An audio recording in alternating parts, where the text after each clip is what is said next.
It's my home. I've been visiting many times, and very happy the internship that you offer. And so it's like being in the family together again, sharing our experiences, particularly the pandemic experiences, because this kind of pushed us on the screen now. This is a new experience that we got used to because of the problem that we have during the pandemic period of meeting other people. So that facilitates us now to get to be with each other. So I'm very happy that I can share our experiences and our thoughts during this period. What is it that transpired in our minds as we face this pandemic? Uh, First, when it came in Bangladesh in March last year, we were shocked that it came so quickly because we're just talking about what's happening in China, Wuhan, and so on. We thought this would take a long time to get here. It just got in right away. And then it got away everywhere. It's almost instantaneous expansion of the whole thing. Before we realize what is happening. And we were hoping at that time when it came, as it is spreading country after country, seeing reactions from countries, first panic, then trying to organize themselves in some way. One thing struck me, I'm just sharing my responses, how I saw it as it came. My first thought was, all the time that we had talked about the multilateralism, that we have achieved multilateralism, we work together, we do things together. And along with our whole idea of world becoming a global village, we're so close to each other, technology made us come in touch with each other. So we know each other so well because of the technology, because of the globalization of businesses and everything that we have. But the moment pandemic came, all these myths disappeared. Multilateralism was thrown in the wind. There was no multilateralism. There was no global village. All we saw isolated islands. Everybody, all islands are busy to take care of their own tribes. Don't care what's happening to the neighboring island. They're as distant as in outer space. It's not here. And all the institutions, global institutions, which are supposed to be supported and put in action, were attacked. Particularly WHO was attacked vehemently by the President of the United States. This was a platform that we had so that we could fight together globally the pandemic. They wanted to investigate WHO rather than support. Withdrew money from WHO rather than put more money into it. So everything was in a reverse gear. So it fits into the whole picture. And it continued. It's not just a one-shot thing. We saw how many people lost their jobs in every place around the world. They lost their livelihood because of the economy came into stalling the whole economy. And we were wondering what's happening to the world. Is it going to survive with all these people coming home from the cities? You saw the Indian scenario where everywhere it happened, but Indian scenario came in very vividly because of the television and so on. Millions of people walking back home, walking miles, not just 50 miles, not just 100 miles, 500 miles and more.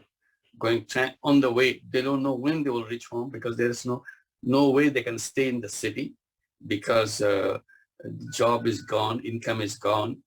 They cannot pay the rent, they cannot buy food. It's the only place they could see where to go, where they're from. And they had to come miles and miles, hundreds of miles away to find their survival livelihood, and that's livelihood went. So I was saying that what a terrible economic structure we built. We could not find the economic system where people could have a survival livelihood right where they are born, rather than go hundreds of miles away, leaving their dear ones, near ones at home, their children at home, and living in slums in this situation of destitution and so on, uncertainties of our life. And that revealed very clearly. So the pandemic revealed lots of things for us. One is our selfishness, forget about the world, let's do it our own way, and those kind of things. And it continued that. And during the middle of last year, I started the campaigning on one issue. There are many other issues, but I started campaigning very vigorously, collecting signatures and so on, because we're talking about the vaccines. When the vaccine talk began, I wanted to make sure that vaccine become a public good. It's a common good, so that there is no patent right over it. This is the campaign they started. And we got lots of signatures, lots of campaigning, and it never stopped. Because when the vaccine finally came at the end of the year, we saw people are busy using vaccines. The lucky countries using the vaccines, still the unlucky countries never saw the vaccines. Today, we are in September. We have produced about 5 billion dosages of vaccines, and 75% of the vaccines were used in the lucky 10 countries. 75% of the total production so far used in only lucky 10 countries. And those lucky 10 countries, they were holding. They couldn't care less what happened to other countries. They were holding. Now they are going into third phase, dose number 3, where dose number 1 is not available. Germany is a good case. I'll come back to Germany repeatedly. Germany had focused on their own people, just like any other nation they did. G7 countries wanted to make sure their vaccines are insured and they had excess vaccines available to them. They did. Today, number of people vaccinated in Germany exceeds the number of people in 101 countries vaccinated, total. So one country versus 101 countries. So this is the kind of ratio that we see emerging in the process. The lucky 10 countries are the one, as I said, 75% of the total production is in there. And today, if you take the whole Africa continent, not even 2% of the people, entire continent, 2% of the people vaccinated. Why? Because of the campaign that I was making. I was saying that it should be made patent-free so that it could be produced everywhere. Nobody listened to that because they want to stick to their thing. So I said that this is the way I try to explain people that we have the knowledge right now.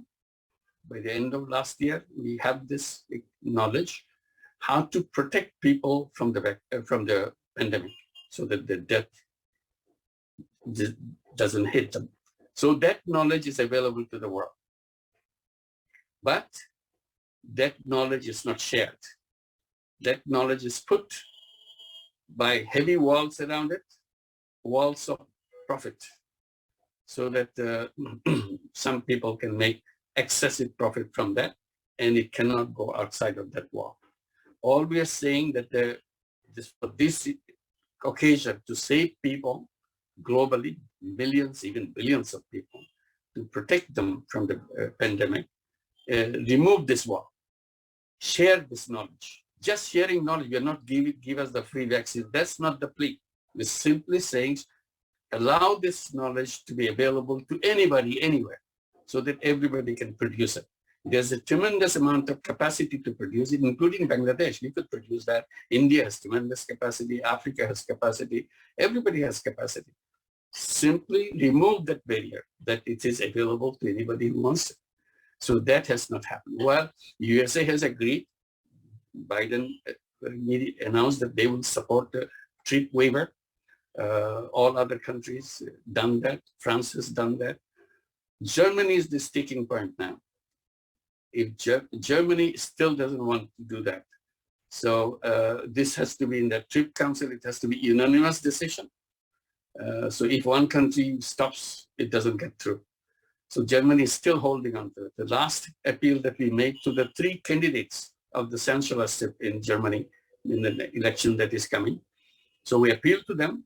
So you announce that when you get elected, you will announce that you will be supporting the trip waiver so that it's available to everybody, because you are holding on to the millions and billions of people's life because you want to make money. That's as simple as that. So profit became the key issue outcome of the whole pandemic. So you saw how ugly the system we have is a kind of classic example of how selfish human being can be. You can throw the lives of many millions of people just because you want to have profit. During the same period of 1 year, less than 1 year now, 9 billionaires are created within the 5 vaccine companies. 9 billionaires are created. And the stock market prices for many companies doubled during the period. They're enjoying it, but they're doing it this way. So this is what, again, the life versus profit. I keep saying that people are drowning and dying through drowning. Some people have boats and coming around selling it to say, if you give, we let you come into the boat, provided you are the highest bidder. So you can die, that's up to you, but we are not going to give you the space. There's plenty of space on the boat, but they will not give it until you are the highest bidder. So this is the scenario that we have into the picture. Then during the pandemic, I was raising one more important issue for myself and sharing with everybody else, because there's again, while we are moving in isolation, in a kind of island type of thinking that we protect ourselves. We talked about also vaccine apartheid, that we protect ourselves, forget about everybody else. Here, that we saw many nations, all nations almost, getting ready for going back to the pre-pandemic economy. So that pre-pandemic economy has stopped. Now we have to go back to the pre-pandemic economy. So they are mobilizing what they call the bailout packages. Some countries have billions of dollars mobilized for bailout packages so that you can move up, rush into the situation where you can restart the engine to go back to the pre-pandemic situation. Some even trillions of dollars mobilized to push into the economy so that they can go back to that pre-pandemic situation. So I was screaming right from the middle of last year. My position was, please don't go back. That's the most dangerous thing to do. I keep saying no going back should be our decision right now, because the world that we are coming from, pre-pandemic world, is a terrible world. Pandemic has given us an opportunity. Let's take this opportunity to go some other direction. This direction is a wrong direction. This is a suicidal direction that we are in. So I had to explain why I call them suicidal direction that we are pre-pandemic situation. I said, look, we are rushing to the global warming. Now IPCC report just came out. You saw that. Gave us only 20 years to get to the 1.5 degrees Celsius temperature. And in the context of the global time, 20 years is like few minutes. In few minutes, we will be arriving at this red zone. So we'll be entering the red zone the moment we get to the 1.5 degrees Celsius. They have concrete evidences, scientific proofs that it will be within 20 years. Either it will be 1.5 degrees Celsius or more by that time. So I said, we are in a burning house. It's burning faster and faster, more and more. But inside the house, we are having party, celebrating about our glorious economy, about our technological achievements and everything. We forget that our house is turning to ash very soon, but we don't care, because we are so much involved in making money and enjoying it that we don't care whether the house is burning or not. So we are in the direction, we said, pre-pandemic train that we are riding, a fast train we are riding in the pre-pandemic. That train was going to the last station very soon. And the last station maybe within 20 years that the IPCC report says. And then we become the most endangered species on this planet. Human being become the most endangered species on this planet. We couldn't care less. And while our children are walking in the street, marching on the street, blaming their parents, you have stolen our future. We have no future left. Nobody cares. So this is the direction that our economy is moving, because all this global warming is because of the economy that we created, profit maximizing economy that we created. That is leading us to that. And all the things that we are promising by 2050 will do such and such thing. 2050 is a far, far away. By that time, we don't know where we'll be at that time. So this is the urgency part is completely missing in everything. So that's one part. Second part is again as dangerous as the global warming. This is the wealth concentration. All the wealth of the world is concentrated in few hands. 99% of the wealth is concentrated in the hands of 1% of the population of the entire world. It's not only a global phenomenon. Country by country you can go, including United States. How much of the wealth is held by how many people? And if you look at the income scale, you can see very vividly, without any debate, without any controversy, bulk of the population, 90, 95, 99% of the population at the end of the income scale, at the lower end of the income scale, they don't have the wealth. They have only 1%, 2% of the wealth at the bottom. 99% people, 1% wealth. And then you go up in the income scale in the kind of outer space, you see few people holding on to 99% of the wealth. So there's a big gap between the people and the wealth. I said this, and that gap, that distance between the people and the wealth at every nanosecond is increasing.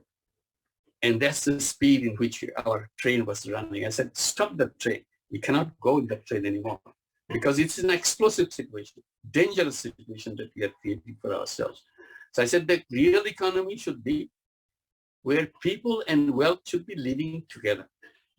It should not be separated out. People in one direction, in the bottom, and wealth in the other direction, in the outer space. That's the most dangerous thing to happen. So that world we don't want to go back to. That's number two. Number three is a massive unemployment being predicted by the artificial intelligence coming. And there are projections made, some making projections in 15 years' time, there will be 500 million people will be out of job, all kinds of jobs. And in the next 15 years, probably almost all jobs will be done, finished. But the artificial intelligence will take away our jobs, that's for sure. And that's what happens to human being if all the activities of human being are taken by artificial intelligence. I keep saying that human being will be turned into garbage on this planet.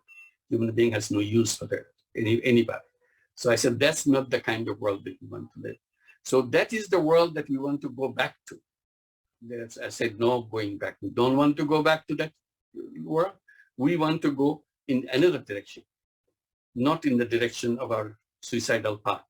We want to go into a path where we'll get rid of all these things. So that's the direction, that's the destination that I define by saying we will create a world of 3 zeros. That's the book about that you mentioned, that the 3 zeros. We create a world of 3 zeros. Zero carbon emission to end global warming is possible. It's a very simple thing. Just to make a decision. If you just get rid of the fossil fuel, 86% of the global warming is over. Just one thing, fossil fuel. But we cling to it. Banks are pouring into that industry. Government is giving subsidy to that industry. It's still there. We're talking about it, but still it goes on. And only recently, probably last week or year before last, Harvard University finally decided $42 billion they invest in the fossil fuel, they will withdraw that. It took so much energy to persuade those decision makers in Harvard University, top university of the world.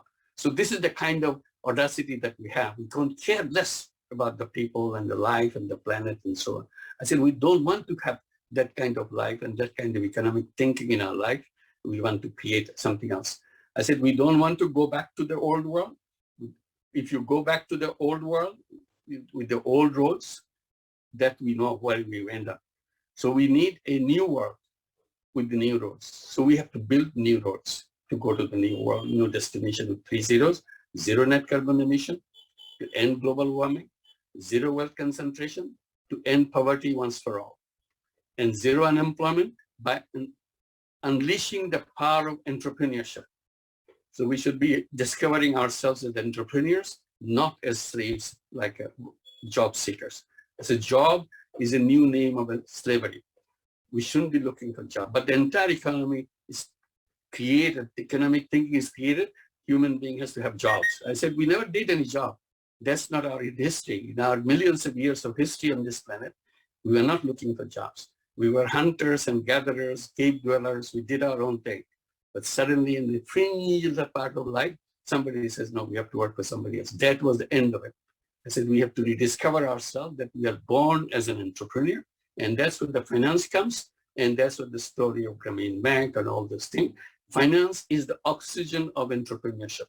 So we have to redesign the entire financial system to make sure everybody has access to financial system and they can turn into entrepreneurs. Every young person in school, in college, they know the money is waiting for them. All they have to do is to make up a mind to start a business. Today, that's not the case. You go to the best school in the world, still bank will not finance you if you want to be an entrepreneur. So who are you to come to get it? You have no history of a business or something. So no way. So all the entrepreneurs have to become slaves and work for somebody else. So this is the direction that we are in. So to conclude, I'll say this is a no going back. We turn ourselves into a new direction. We design the entire economic thinking and create a world of 3 zeros. That's what our direction should be. Thank you very much. Thank you, Dr. Yunus, for your inspirational and actually quite dark presentation. It's unusually dark for you. I've never had you give a talk that is quite this negative. And I think it sounds extremely justified. I'm very curious. In your book, you go on to talk about the possibilities of how this can be turned around through creating new economic system that's based not on the selfishness that you so clearly described in the allocation of vaccines, but instead on selfishness and collective, a sense of the collective, of people around you and what you can do to help others. Can you just talk a little bit about that side of things? How can we move forward to see this new world that economists have tended to ignore because we focus on the selfish person? How do we get on beyond that paradigm to your world in the future? I've mentioned that as a simple proposition for economists to do. Economics started with the premise that all human beings are driven by self-interest.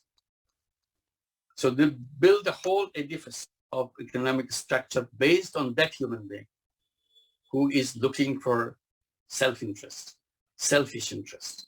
So selfish interest is represented by profit maximization. So everything is designed for profit maximization because they assume so. I said they made a mistake. They misinterpreted real human being. Real human beings are not selfish beings. If real human beings are selfish human beings, we will not have all those foundations, all those charities, all those trillions of dollars right now. Even the United States, which is at the peak of profit maximization. And that's the country gives trillions of dollars in charity. Because you misinterpreted. Despite what you say the human being is, they still do it. Define you. Define all the brainwashing that you have done over years to your education system that you are supposed to be profit maximizer. Still the people go and donate by defying it. So why didn't you admit that human beings are driven by self-interest? Human beings are also, it's underlying, also driven by collective interest. Economics doesn't have collective interest. And that's how we create all this. When I gave the example of pandemic, is a very good example. When chips are down, suddenly we found out we are selfish beings. We forgot about the collective thing because that's our mind was been trained not to be collective. We want to make profit. So we became isolated, protecting ourselves. And when vaccine came, we looked for money in the vaccine, not to life. You see, because our mind has been trained. If we say the no, our first priority here, share the knowledge. We're not saying give free vaccine to everybody. Simply this, you have the world has knowledge how to protect people, share the knowledge. Keep it open so that everybody can use it and protect themselves. And that's it. But no, if everybody produces it, then we're going to have profit. So that's a simple thing. So I said, this is the key. And that's why you have to change the whole thing that we teach in our school. Education is the key. We are destroying our mind, polluting our mind, contaminating our mind by telling our students that this is the way to live life. Make money. Money is the key for your life. So that's where all the thing is in the education system. The seed is planted in the education system. Even education system, we have told them, look, you are an entrepreneur. You're not a job seeker. Human beings are entrepreneurs. Get ready to be entrepreneurs. And that's what we did when we created microcredit. What did we do? We're not creating jobs. We're letting people become entrepreneurs. The most illiterate human being, the poorest women in the remotest village were told that if you need money, we'll give you the money if you want to start a business. And she dared to take $5 loan, $10 loan, $15 loan. That's her starting point. Not to get a job, just to become an entrepreneur. Today, millions and millions of women all around the world shown how entrepreneurial they are. If illiterate women in remote village can become entrepreneur, shame on the education system, which teaches everybody to become job seekers. That's the only message they have for the young people. Brilliant young people have to become job seeker. And we created a whole financial system for the people who will be working for somebody else so that they can have all the money employed. See, when a company comes and says, he'll create so many jobs, as if that's the, nobody says he created so many entrepreneurs. That's not in the lingo. Why? Because our teachers taught us. That's not the language. Language is how much job you have created, not how many entrepreneurs you created. Universities are not interested in creating entrepreneurs because they say, we are producing job-ready young people. See, that's what job-ready young people. And our kids get their job as soon as they come out, convocation is over, and you get a job. Or you attend the convocation with an appointment letter in your pocket. See, what a glory. We destroyed the human mind to turn them into slavery, back into slavery, where the human being is a creative being. Job is the end of creativity. We don't say that. The moment you accept the job, you have taken the vow that you will not use your brain anymore because you will be running yourself by directions. Whatever you are directed, that's what, if you violate any direction, you are fired. And that's the kind of job you're doing. Human beings packed with unlimited creative power. That's what the entrepreneurship is all about. So this is where I was trying to focus on. Thank you. Yes, I'll stop if before we continue our discussion. For those in the audience, now's the time to formulate questions and submit them in the Q&A function below. I want to go on just with one other question, if you don't mind. I see the notion of trust as being such a central part of Grameen and the world that you're envisioning. And yet at this time, at least in this country, and I think around the world, trust is at an all-time low, particularly in institutions. How can this trust deficit be overcome? Is it purely through education? How can that happen? So I just want to explore that with you for a second, and then we'll move on to the Q&A. Well, again, come back to US because that's an example where you don't trust, you bring your lawyers into everything. In many other countries, still some semblance of trust is there, but not in the US. Everything has to be written, everything has to be notarized and everything else. There we run a program called Grameen America. We have 140,000 women borrowers in that system. We work in 25 cities in the United States. And when the pandemic came, the repayment went down because we could not get to them because our whole system runs with personal contact. And we go to them because one of the things that I said by defining microcredit, we said where People don't go to the bank, bank go to the people. That's essential feature of microcredit. Now, with all these 25 cities that we work, we cannot go to all those branches that we have in those because of the pandemic and lockdown and everything else. So what we did, we brought the same technology now we are using now. We just brought the Zoom. They have their center meeting, the group meetings and so on the Zoom back in business. Our branch managers don't go to visit anybody, which is part of their job to visit. They just talk to each other on the screen. When a new group is formed, usually you go through screening, you visit the house, you talk to the family members, everybody get to know each other. This is knowing each other is the most important thing. We still do that, but by Zoom. We don't leave our place. So we can attend some 1,000 center meetings within the United States in Zoom. You could be one of them. You can just say that, am I allowed to attend one of the center meetings? You can attend the center meeting because it's in the Zoom. You'll be their guest. They will be talking to you. So their repayment went up. They hit the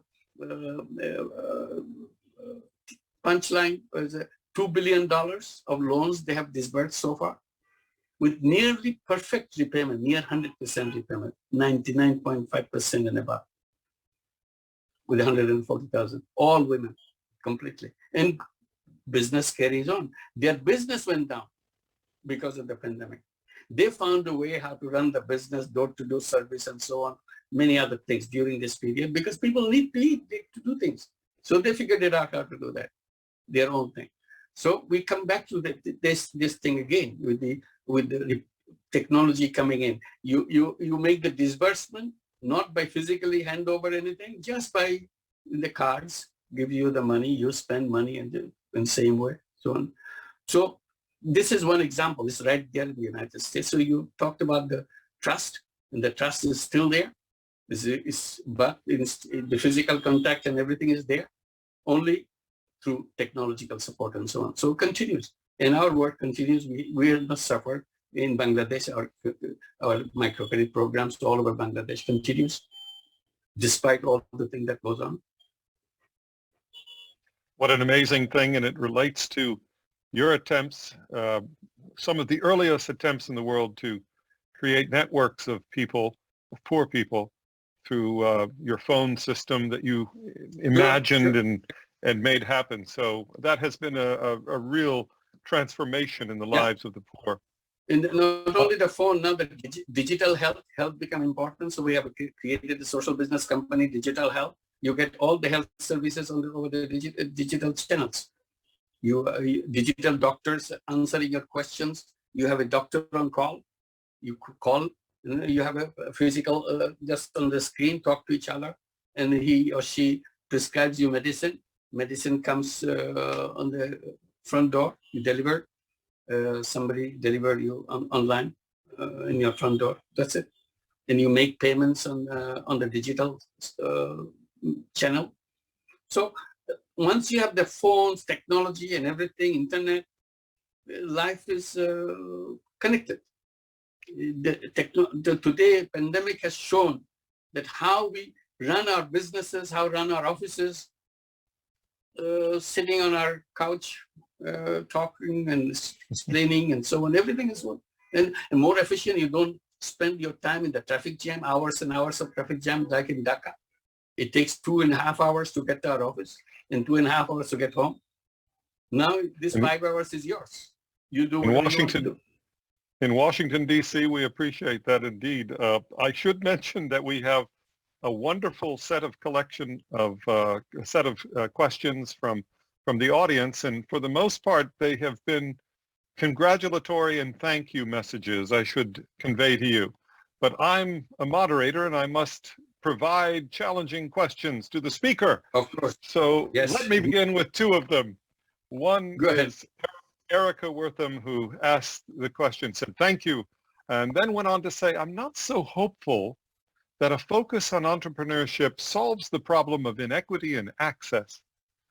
Labor, social security, safety net still seems necessary, especially now. Can you say more about how we can prevent entrepreneurs from repeating failures of neoliberalism? And I'll continue with a related question from our very own Professor Jennifer Brinkerhoff, who says, wait a minute, isn't working for organizations also a form of collective action? So working for companies, working for corporations, those questions to you, sir. Well, last one about working for corporation. I mean, corporation is not a saint. So first question is, what kind of corporation? Is it a fossil fuel corporation? Is it a cigarette corporation? Is it an alcohol corporation? So it's see, what is your corporation? And I'm not against corporation. I'm against what they do. So I'm suggesting if you are so bent on changing life of people, all the 3-0 you want to achieve, create social business because you want to serve the people. So instead of you maximize profit, you say we create a business not to make profit, not to make personal profit, but to solve people's problems, planet's problem. That's why we do the energy companies, solar energy, renewable energy companies, not to make money, but to save the planet. We create waste management companies so that the waste, we are not drowned in the waste. We make waste management companies. A company is a corporate, but not to make money, but to solve problem. We get our money back. That's ensured. But we are not interested in personal profit. We are trying to protect the world. We want to protect our children, their future. That's where we want to not make money for myself and hand it over to him, and in the meantime, destroy the planet. So that's where the social business idea comes. That's what we are promoting. And we say even microcredit. When the idea of microcredit was made popular, then many companies, many businesses came out to make money through microcredit. I said, shame on you. We created microcredit to help people get out of poverty, not to make money for themselves. We did it in a business way, in a social business way. We created Grameen Bank not to make myself as a bank owner and a rich bank owner. I don't want a penny out of it. But we created it so that people benefit. We made the borrowers the owners of the bank, so that whatever profit made is returned to them as the dividend for the company and so on. So this is the social business aspect of it. So you mentioned about the entrepreneurship. If everybody becomes entrepreneur, what happens to labor laws and so on? Any inequality of income, and that's one of the issues that you raised. Inequality. I said, suppose, just to give an example, and I'm promoting all human beings are entrepreneurs. Job is a wrong direction. Is a misdirection of human being. Is a total damaging of human being. It's the wrong purpose. It's the wrongly purposed human being. If you all become entrepreneurs, will there be wealth concentration? No. There will be no wealth concentration. Wealth concentration takes place when we imagine fewer entrepreneurs, rest of us will be coming and serving them. That's the key to the wealth concentration. Because I become the frontline soldier for him. So that I collect the money and hand it over to him. He pays me a little bit called salary. So I take the salary and wag my tail that I'm happy, and I hand it over to them. So they mobilize all the workforce because that's what's supposed to do. They do job creation. And I take that job. That's what our economists suggest, that we take the job. And he becomes the super rich and rich because everything goes to him. If I thought I could be as good as entrepreneur as anybody else, I will not be working for him. If I don't work for him, you don't work for him, nobody works for him, there'll be no wealth concentration because we are all entrepreneurs. And how do we work with each other? So if you need some other people to work. So we agree that we are entrepreneurs, but we also work in our own jobs so that we share everything that comes out of it. That's it. So that's the direction. The more we'll have those entrepreneurship, as percentage of entrepreneurs become larger and larger, the lesser and lesser will the entrepreneurship and so on. So we are not hired gun for the entrepreneurs, rich entrepreneurs to, and all the financial institutions to boot are serving those entrepreneurs. So that once you're in the game, you make more money because banks give you more money. Because you're the only guy in the block. So I give you the money, you become richer and richer, and you go to the super high in the outer space and so on. So this is what it does. So as I said, entrepreneurship is the key to address the question of wealth concentration, because then we all become players in the game. And you are no superior than me, and I'm not superior to you. We do the business together, and we do share all the wealth ourselves. Even the poorest person, or the child of a poorest person, can become an entrepreneur as much as the richest person, child of the richest person, can do, because the financial system is always standing behind it. The financial system is the key. Finance is the oxygen of entrepreneurship. That we have to remember all the time. But this financial system is wrongly designed.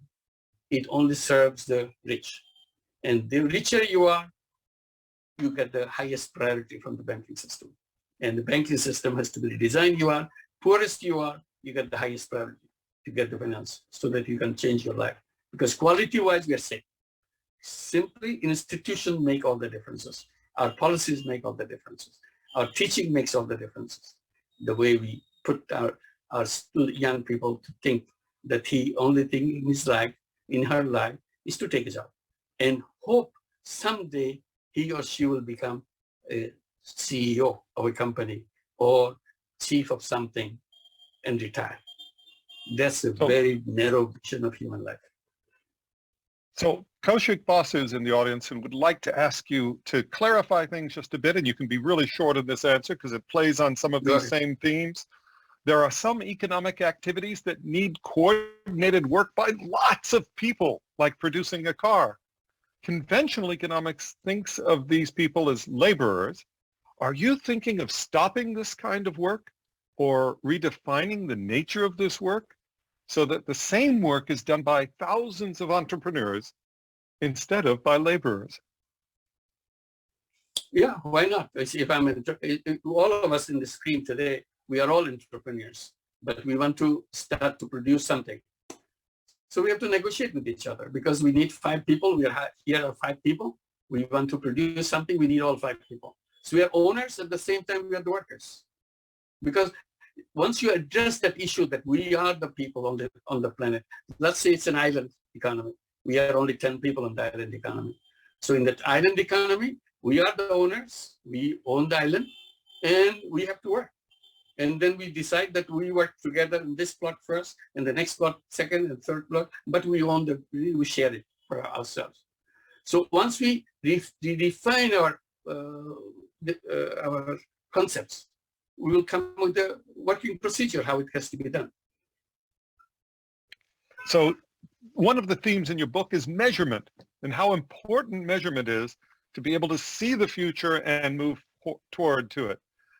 One of the questioners says, Quentin Wilson says, is a common framework available to measure the impact of such social undertakings, whether in private entrepreneurship and venture investing, civic society, nonprofits, or government? What have you seen that's out there that seems to be getting to the core of the measurement question? Yeah, we do the measurement in a different way. In social business, for example, we want to create a business to make sure all unemployed young people become entrepreneurs. That's the purpose of the business. We take the unemployed young people, turn them into entrepreneurs. That's the business we run. And we actually run that business in Bangladesh. We create what we call social business venture capital fund, social business venture capital fund, and ask the young people, unemployed young people from rural areas, from urban areas, university graduates, and so on, come up with a business idea. If you have a good business idea, whatever business it is, you can make tons of money out of it, doesn't matter. But come up with a business idea and bring it to us. We see that it's a good idea, we'll invest in your business because our job is to provide you the money. We have the oxygen for you. So we give you the money, then you start the business. So it will be sort of a joint venture business. I'm giving you the investment money and you'll be running the business. And our understanding is, as business becomes successful, you'll return the money that I gave you. If you gave you $1 million to start that business or run that business, ultimately you'll return that $1 million that I gave you. We don't want a share. We are shareholders, but you don't want any profit out of our business. You just return the money that we gave you and the service charge for handling charge that we get, and we get it money back. So you become entrepreneur, and I run a social business for myself, because my purpose is to solve your problem of unemployment, problem of not being productive. Now you become productive because you created a business, and I provided you with the finance. So this is the financing solution as a social business. Now, the question is, how do I run it? How do you measure it? That's the whole question. How do you? I measure how many young people become entrepreneurs. I count them. Like, very simple thing. In a conventional business where you make profit, and you have a CEO of your company, and he has to report to the board what he has accomplished this year at the end of the year. He says, we made so much profit. And we are happy that we are board members. We are happy that we made good profit, because we measure by profit how much we made. The more the profit, more happy we are. In our case, we are not interested in the profit. We are interested, we will ask our CEO, social business CEO, how many young people, unemployed young people, became entrepreneurs, successful entrepreneurs? Tell us that. So he will say, this year we had 100 entrepreneurs, 100 young people become entrepreneurs for us. They're running good businesses. We said, yeah, that's a good number, but next year, can we double it? So that's our measure. With the solution, we look at the solution, not about how these entrepreneurs are tall or short or fat or slim. We don't concern that. We want to see, because that's the purpose of our business. Our purpose of business is to turn young people into entrepreneurs. And our success is how many are doing it, and how many are sticking to that, how many are dropping out from that. Can we do something from the dropouts? They went in, but they dropped out. Something went wrong.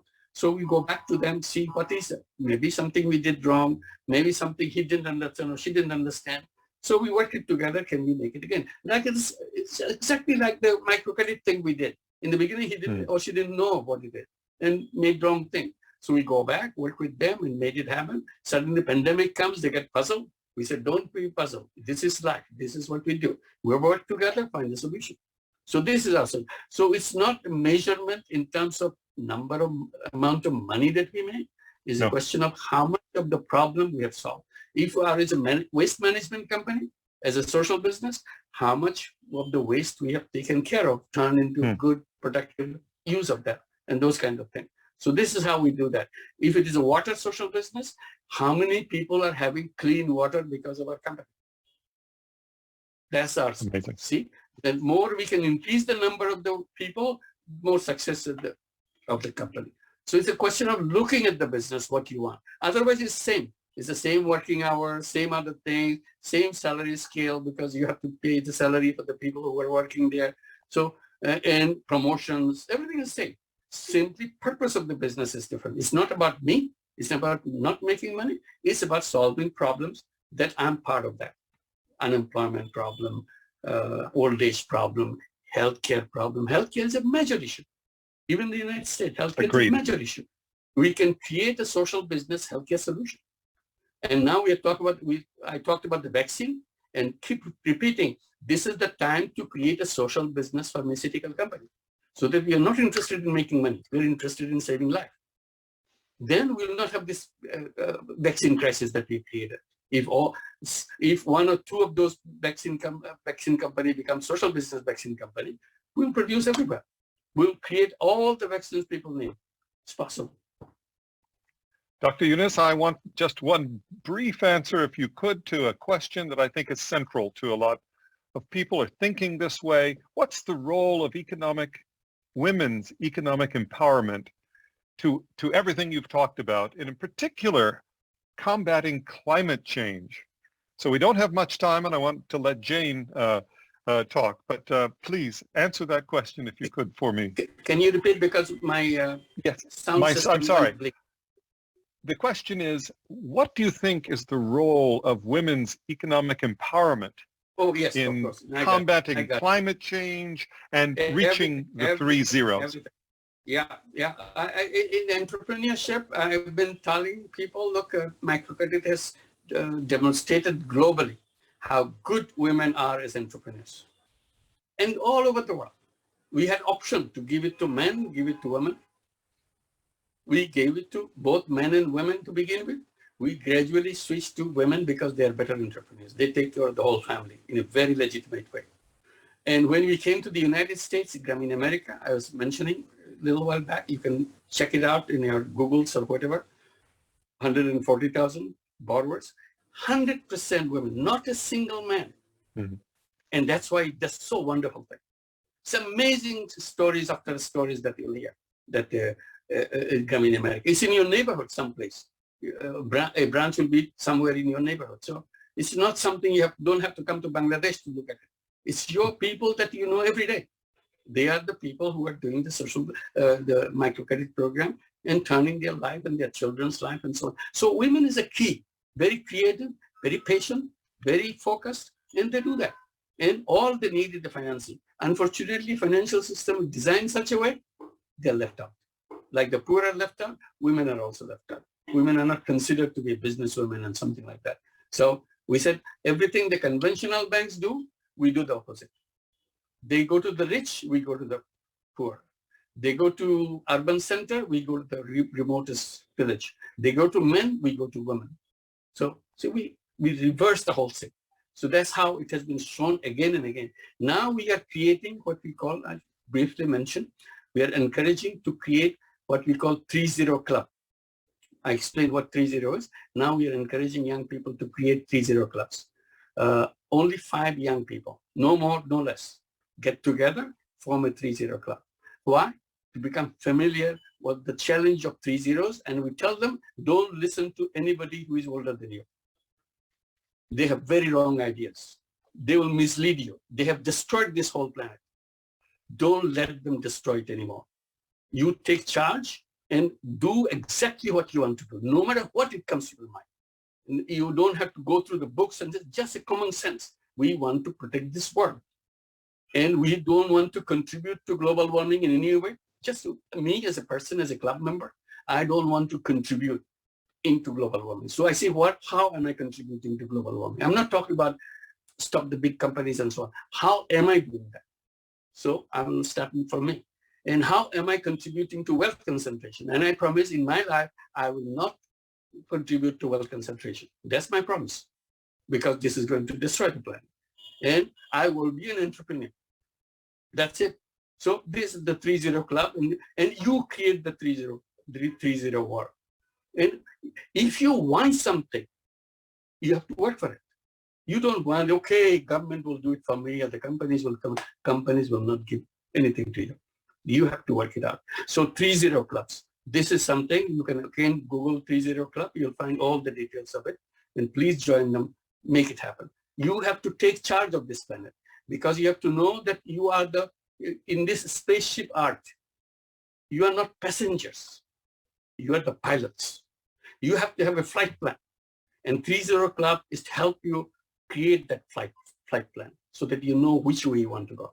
And you go according to your flight plan, because you have to build this flight plan, build new roads to get to the destination that you have. Destination is clear. It will be a 3-0 world. That's the destination. But you need a flight plan to go there. And 3-0 clubs will be working to create that flight plan to make sure. And in that, don't get these older people have a very different kind of idea about the world disturb you. Their minds are already polluted, already contaminated. It will not be any help to you. So you have to rediscover your own way of doing things. As simple as that. Thank you, Dr. Yunus, for your inspirational message. And everyone, I'm sure, in the audience is joining me at this time with a great thank you message to you. Let me Thank you. Thank you. And let me turn it over to Dr. Jane Ives, who is in charge of the Grameen Bank and Trust Student Internship Program here at GW. Jane? Thank you. Thank you, Dr. Jane. Yunus, for your very, very interesting talk today. I want to remind everyone that the Elliott School at George Washington University is home to the Grameen Internship Program, and please contact us with any questions about the internship. We're delighted to be a part of the internship program, so thank you. Great. Thank you so much, Thank you. Jane. And a few years ago when we were in Nashville, Tennessee, watching an opera performance, Dr. Yunus, it was right before that I asked you a very interesting question, at least from my point of view. I thought I'd let the audience in on your answer. The question was, Dr. Yunus, what do you do for fun? What do you do for fun? Your answer was, I think of new ways to help people. So thank you so much. You have been very, very busy.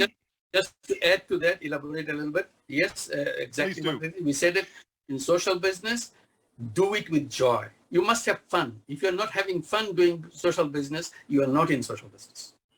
I said making money may be happiness, but making other people happy is a super happiness. Enjoy that super happiness. Well, thank you again for your message. And from Washington, D.C., we say goodbye for today. Until next time. Thank you. Bye-bye. Stay in touch. Stay in touch. Thank you. We will be. Bye-bye.